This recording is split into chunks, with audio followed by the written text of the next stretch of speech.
Welcome viewers, design Bangla IT চ্যানেলে আপনাকে স্বাগতম। তো বন্ধুরা, আজকে আমি আপনাকে শেখাবো ট্রাইপড ব্রাউজার কিভাবে সেটআপ দিতে হয়। তো এই ট্রাইপড ব্রাউজারগুলো আমরা প্রিন্টিং প্রেসে কিভাবে সেটআপ দেই বা আউটপুট সেটআপ দিয়ে যে একটা সম্পূর্ণ প্রিন্ট করা হয় প্রসেসটা, তো এই প্রসেসটা আমরা কিভাবে রেডি করি। তো আজকে আমরা খুব সহজেই কাজটা শিখবো। ইতিমধ্যে আমার পূর্ববর্তী ভিডিওতে আপনি বাইফল্ট ব্রাউজার কিভাবে সেটআপ দিতে হয় সেটা যদি না দেখে থাকেন তাহলে অবশ্যই দেখে নেবেন, আর যদি দেখেছেন তাহলে তো আর কিছু বলার প্রয়োজন নাই, কারণ ওখান থেকে আপনি যে আইডিয়াটা পেয়েছেন সেই আইডিয়া থেকে আপনি এই ট্রাইপড ব্রাউজারটা কিভাবে সেটআপ দিতে হবে ইজিলি ভাবে আপনি সেটা ক্যাপচার করতে পারবেন। তো বন্ধুরা, চলুন কথা না বাড়িয়ে আমরা খুব সহজে এই সেটআপটাও শিখে নেই, কারণ কাজে লাগবে। প্রিন্টিং প্রেসে আমরা যারা আছি, তো আমাদের কিন্তু এই ডিজাইনের পাশাপাশি এই আউটপুট সেটআপটাও জানা অত্যন্ত গুরুত্বপূর্ণ, কারণ এই আউটপুট সেটআপটা যদি আপনি না জানেন তাহলে কিন্তু আপনার ডিজাইনে কোনো রকম কোনো ভ্যালু থাকে না, ঠিক আছে? ম্যাক্সিমাম এটাই কিন্তু। হ্যাঁ, তো সর্বপ্রথম আমরা করব কি, আগে দেখব যে এই ফ্লায়ার বা ফুট মেনু যে ফ্লায়ারটা আছে এর মেজারমেন্ট বা সাইজ কত। তো আমি দেখতেছি যে এর সাইজটা কত, দেখুন 8.5 11.5 ছিল সাইজ। ওকে, 8.5 11.5, তাহলে এটা একটা ফন্ট হবে, একটা ব্যাক হবে, এরকম সিস্টেম। তো এটা কিন্তু আমাদের তিনটা পার্টে বিভক্ত, ঠিক আছে? এই যে এতটুকু একটা পার্ট, এই যে এতটুকু একটা পার্ট, এতটুকু একটা পার্ট। অবশ্য এটা একখানে আর কি ডিজাইনটা করা, এজন্য মনে হচ্ছে যে এটা একটা লিফলেট, ঠিক আছে? ফুট মেনু যা এটা একটা পার্ট, এটা একটা পার্ট না, এটা কিন্তু তিনটা পার্টে বিভক্ত। এখানে একটা পার্ট, এখানে একটা পার্ট, এখানে একটা পার্ট, তাহলে আমার 6টা পার্টে কিন্তু হয়ে যাবে, ঠিক আছে? তো এখন আমি এটা রেডি করব কিভাবে। তো সর্বপ্রথম আমি রেডি করব যেভাবে, যে সর্বপ্রথম আমি একটা রেক্টেঙ্গেল নিয়ে নিতেছি। আমার এই ফুট ফায়ার মেনু যে আমার এই যে সাইজটা আছে, এখানে সাইজ কত আমার 8.5 11। ওকে, দেখুন 8.5 11.5, তাহলে 8.5 11.5কে 3 ভাগে বিভক্ত করে যে সাইজটা হবে সেই সাইজটাই এর এক একটা করে অংশ বা ফোল্ড হবে, ঠিক আছে? মাঝখানে দুইটা ক্রিজ হবে। তো 8.5 11.5 আগে আমি সাইজটা নিয়ে নেই, তাহলে 11.5, তারপর হচ্ছে 8.5। ওকে, তো দেখুন এই যে সাইজটা যা আছে এখানে 8.5 11.5 11.5 8.5, এখানে দেখি আমি 8.5 11.5 সাইজটা নিয়ে নিলাম। এখন আমি এটাকে 3 ভাগে কিভাবে বিভক্ত করব। তো সর্বপ্রথম আপনি অবজেক্টে যাবেন, অবজেক্ট থেকে আপনি সরাসরি পাতে আসবেন, পাত থেকে দেখুন স্প্লিট ইনটু গ্রিড, এখানে ক্লিক করলাম, তারপর কলাম আমি দুইটা বাড়িয়ে নিলাম, প্রিভিউ দেখবো। দেখুন এখানে আমার 3টা অংশ হয়ে গেল। এখন দেখুন আমি কি পেলাম, এই একটা অংশ পেলাম, এই একটা অংশ, এই একটা অংশ, তাহলে প্রত্যেকটা অংশ আমার সাইজ কত হলো 3.83 করে পাইলাম, ঠিক আছে? 3.83 3.83। ওকে, তাহলে 3টা পেজ আমার কিন্তু ঠিক হয়ে গেল। দেখুন আমি জাস্ট এখানে একটু বসাই দেখাচ্ছি, দেখুন আমার কিন্তু 3টা অংশ হয়ে গেল, এই একটা পেজ, এই একটা, এই একটা, ঠিক আছে? তো ঠিক এভাবে আমাদের কাজ করতে হবে। তার পূর্বে আমি করব একটা কাজ, কি সেটা হলো, আমার যে এখানে আছে যেহেতু চারদিক দিয়ে সলিড, তা আমার 2 মিলি করে বাতি নেওয়ার প্রয়োজন আছে না, এই জন্য আমি কাঠামোটা একটু 2 মিলি করে বাতি নিয়ে নিব। সেই সুবাদে আমি করতেছি কি, এখান থেকে একটা টেনে নিয়েছি, নেওয়ার পর আমি চারদিক দিয়ে 2 মিলি করে বাতি দেওয়ার জন্য আমি অবজেক্ট থেকে পাথ ওভার 2 mm ইউজ করলাম। ওকে, দেখুন ওভার আমি 2 mm ইউজ করলাম, এবং আমি যেখানে একটা শেপ টানছিলাম সেই শেপটা আমি এখন ফেলে দিচ্ছি।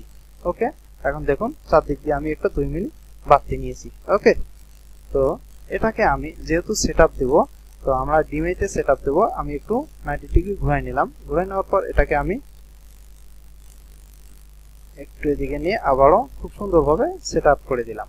ওকে, তাহলে এখানে ডাবল কোপ রাখবো। তো দেখি আমার সাইজটা কত আসলো, দেখুন 11.5 18। তা আমরা এটা আরো বড় সাইজ দিতে পারি, 18তে যে সেটআপ দিতে পারি।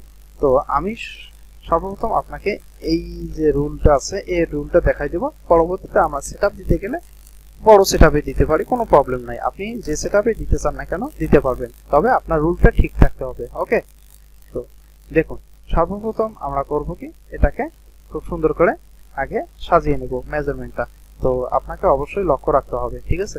যে দেখুন এই যে মাঝখানে যে আমার দাড়িগুলো আছে, এখানে কিন্তু আমার একটা মার্ক, ঠিক আছে? কেন? কারণ এই মার্কটা হচ্ছে আমার ক্লিজিং মার্ক, এখানে কোনো কাটিং হবে না, ঠিক আছে? এই 3টা পেজ কিন্তু মোড়ানো থাকবে, মোড়ানোর পর কিন্তু আপনার একটা ট্রাইপড ব্রাউজার তৈরি হয়। ঠিক আছে, ব্যাক টু ব্যাক ছাপানো থাকবে।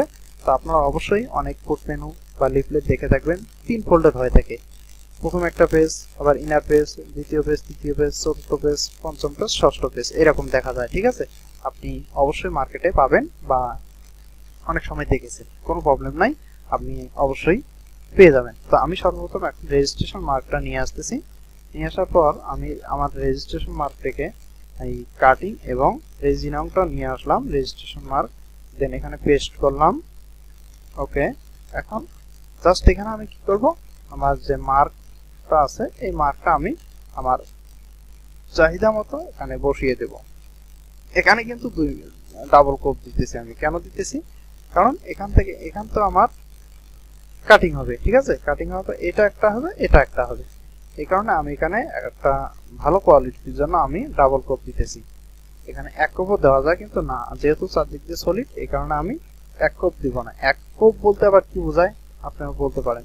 কোপ বলতে ভাই হচ্ছে আপনার আমাদের যে পোলার কাটিং মেশিন বা পেপার কাটিং মেশিন, ওখানে কেসির মতো একটা মেশিন আছে যেটা কাগজ কাটানো হয়, কাগজ কাটার পরেই তো ফিনিশিংটা পাওয়া যায়। ঠিক আছে, এটাকে বলা আমরা এমনিতে কোপ ভাষা ইউজ করি প্রিন্টিং প্রেসে। তো যাই হোক, আমি কাটিং মার্কগুলো একে একে খুব সুন্দরভাবে বসাই দিলাম। ওকে, তো ঠিক আপনারাও এভাবে সুন্দরভাবে কাটিং মার্কগুলো দিবেন, কারণ কাটিং মার্কগুলো যদি আপনি ছোট বড় করে দেন তাহলে কিন্তু আপনার কাটিং ম্যানও ঠিক ওইভাবেই কাটবে, তখন ছোট বড় হয়ে যাবে। আর অনেকেই বলতে পারেন যে হ্যাঁ, আপনার ফ্লায়ার তো দুই একটা পেজ একটু হলেও ছোট দেওয়া উচিত ছিল। কেন? ফোল্ডিং এর সময় আপনার যে তৃতীয় নাম্বার শাড়িটা আসবে ওইটা একটু কিন্তু ছোট দেওয়া উচিত, কিন্তু না, এটা দেওয়ার দরকার নাই। আপনার কাটিং এর সময় জাস্ট 1 মিলি, মাত্র 1 মিলি একটু ছোট করে কোপ দিলেই ওটা খাপ হয়ে যাবে, একদম খাপ টু খাপ বসে যাবে। ওখানে কোনো প্রয়োজন নেই আপনার ছোট দেওয়ার। আপনি আপনার ডিজাইন করছেন যত সাইজে, ঠিক তত সাইজে আপনি সেট আপ দিবেন, কোনো প্রবলেম নাই, আপনি ওই ঝামেলায় যাবেনই না। ওকে, এখন এটাকে এখানে একটা দেই, কন্ট্রোল দিয়ে গ্রুপ করি মার্কটাকে, এটাকে একটা দেই, এখানে বসিয়ে দিলাম। তারপর এখন আমি করতে পারি কি, এটাকে আমি কন্ট্রোল 5 দিয়ে ম্যাক গাইড করে নিতে পারি। ওকে, দেখুন ম্যাক গাইড করে নিলাম। আর এটা কিন্তু আমার আর ছাপায় আসবে না, সারাদিনও এটা ছাপায় আসবে না, কারণ কন্ট্রোল কোলন চাপলে দেখুন এটাকে আপ ডাউন হচ্ছে, এটা আমার ছাপায় আসবে না। ঠিক ছাপার সময় আমি প্রিন্টের সময় দেখবো আমার বোর্ডটা ঠিক এইরকম, চারদিক দিয়ে রেজিস্ট্রেশন মার্ক দেখা যাচ্ছে এবং কাটিং মার্ক দেখা যাচ্ছে, তাছাড়া আর কিছু দেখা যাবে না। ওকে, আর এইটা দিয়ে আমরা যাতে আমাদের মেজারমেন্টটা বুঝতে পারি এবং সঠিক জায়গায় আমাদের ডিজাইনটা বসাইতে পারি, এই কারণে আমরা এটা ইউজ করি, মানে ম্যাক গাইড। তো এটাকে আমি খুব সুন্দরভাবে এখানে মাঝখানে বসাই দিব। ওকে, বসাই দিলাম এবং এটাকে আমি পিন ব্যাক টু ব্যাক লিখে দেবো, কারণ আমি পিন ব্যাক টু ব্যাকের সেটআপটা দিচ্ছি। আপনি চাইলে এটাকে কন্ট্রোল কে দিয়ে 2 মিলি নিচে নামাই দিতে পারেন, সবগুলোর ক্ষেত্রে এটাই করবেন, 2 মিলি নিচে নামাই দেবেন। ওকে, আমার দেখুন জিপি মার্কের যে বর্ডারটা ছিল এই বর্ডারটা একটু বড় হয়ে গেছিল, আমি ছোট করে দিলাম, এখন কন্ট্রোল জি দিয়ে গ্রুপ করে দিলাম। ওকে, এখন আমার ডিজাইন বসানোর পালা। তার আগে আমি আপনাকে রুল আকারে দেখিয়ে দিচ্ছি যে কোন পেজটা কোথায় হবে। হ্যাঁ, দেখুন আমার কিন্তু এখানে 1 নাম্বার পেজ এইটা, ঠিক আছে, 1 নাম্বার পেজ এইটা, তারপর 2 নাম্বার পেজ এইটা, 3 নাম্বার পেজ এইটা, 4 নাম্বার পেজ এইটা, 5 নাম্বার পেজ এটা, 6 নাম্বার পেজ এটা। কিভাবে বুঝবেন? দেখুন আমার কিন্তু delicious pizza, don't miss this deal. তারপর দেখুন এই যে লাস্টের যে পিৎজা আপনার যে ফ্লায়ারের যে কাজগুলো, যে কন্টাক্ট আস ইত্যাদি ওয়েবসাইট, ইউটিউব, ইনস্টাগ্রাম, ফেসবুক, তাহলে অবশ্যই এটা লাস্ট পেজ। তাহলে সেভাবে কিন্তু আপনাকে ডিজাইন করতে হবে আগে থেকেই। তো দেখুন আমি এখন পেজ কোনটা কোথায় বসাবো, আগে নাম্বারগুলো একটু লিখে নিই। 1 নাম্বার, একটু এটাকেও ঘুরাই নিই আগে, 1 নাম্বার, এবং এটাকে একটু ঘুরাই দেই, 2 নাম্বার,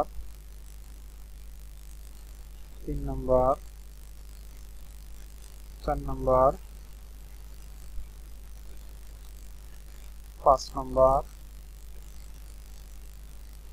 সরি 5 নাম্বার এখানে, 6 নাম্বার এখানে। ওকে, এখন আমি এগুলোকে সব সিলেক্ট করে কন্ট্রোল অল্ট শিফট চেপে ম্যাগনেট করার পর এটাকে কন্ট্রোল জি তে গ্রুপ করি। তো দেখুন আমাদের ট্রাইফোল্ড ব্রাউজারের সেটআপের ক্ষেত্রে কিন্তু ঠিক এভাবে সেটআপটা দিতে হবে। আপনি যেখান থেকে ধরুন না কেন, আপনি যদি একটা এখান থেকে স্টার্ট করতেন তাহলে আপনার 1 2 3 4 5 6। আপনি যদি এখান থেকে স্টার্ট করেন 1 2 3 4 5 6। আমি এখান থেকে 1 স্টার্ট করছি 1 2 3 4 5 6। তাহলে সর্বপ্রথম আমার 1 নাম্বার পেজ কোথায় আছে আমি সেটা আগে সিলেক্ট করব। তা আমি যেহেতু আমি 3টা পেজ মিলে একটাতে রেডি করছি, তা আমি এভাবে নিয়ে আসতেছি।